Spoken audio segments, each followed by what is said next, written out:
Pagi, Bu. Pagi, Bu. Nah, di pertemuan kali ini kita akan membahas tentang enzim. Ibu akan share screen dulu ya.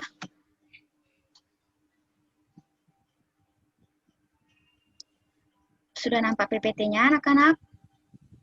Sudah, Bu. Udah, Ibu.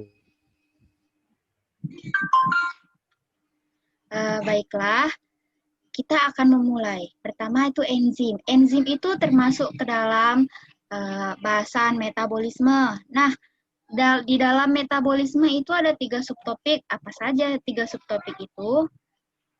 Carmenita boleh dibaca? Baik, Bu.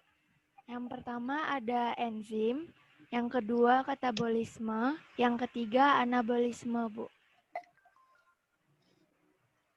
Terima kasih, Carmenita. Nah, Sama, Bu. ada 3 tadi subtopik itu. Yang akan kita bahas itu adalah enzim.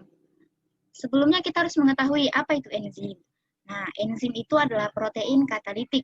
Dalam tubuh organisme, enzim berperan sebagai biokatalisator, yang artinya enzim itu dapat mempercepat reaksi-reaksi biologis.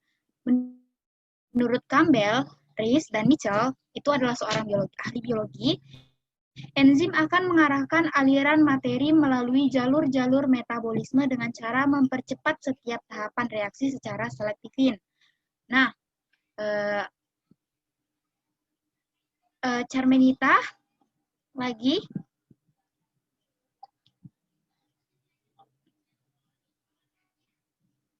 Iya, Bu. Boleh disimpulkan Menurut saya, enzim adalah biomolekul berupa protein yang berfungsi sebagai katalis dalam suatu reaksi kimia organik, Bu. Bagaimana menurut Nirma Lingsiat? Apakah kamu setuju terhadap pernyataan dari Carmenita? Bu, saya setuju. Iya, jadi yang dibilang oleh Carmenita tadi adalah benar. Enzim itu protein katalitik yang berperan biokatalisator. Nah, selanjutnya itu ada komponen dan sifat-sifat enzim. Komponen enzim itu terbagi menjadi 2, ada enzim sederhana, ada enzim kompleks, atau enzim holoenzim. Enzim sederhana itu hanya terdiri atas protein. Yang kedua itu kan tadi ada enzim holoenzim.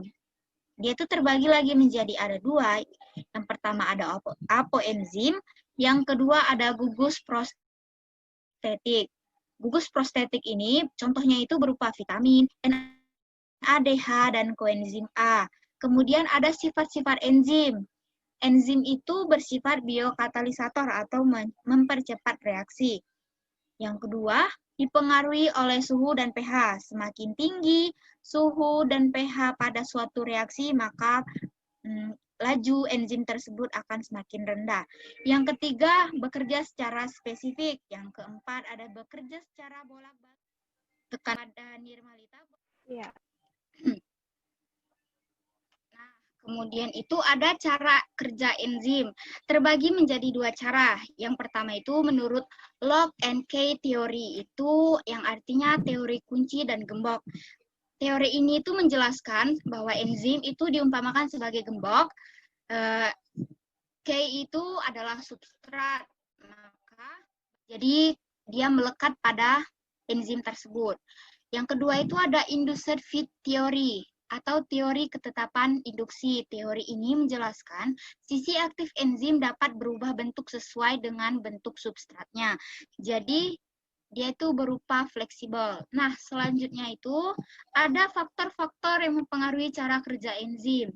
Faktor-faktor tersebut adalah konsentrasi enzim, konsentrasi substrat, aktivator, inhibitor atau penghalang, suhu, dan pH.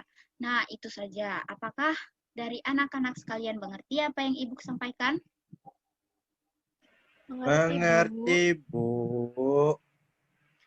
Oke, silakan dicatat apa yang perlu kamu catat, bagian mana yang sudah kamu mengerti. Untuk pertemuan hari ini kita akhiri sampai di sini saja. Terima kasih dan selamat pagi. Selamat pagi, Bu. Pagi,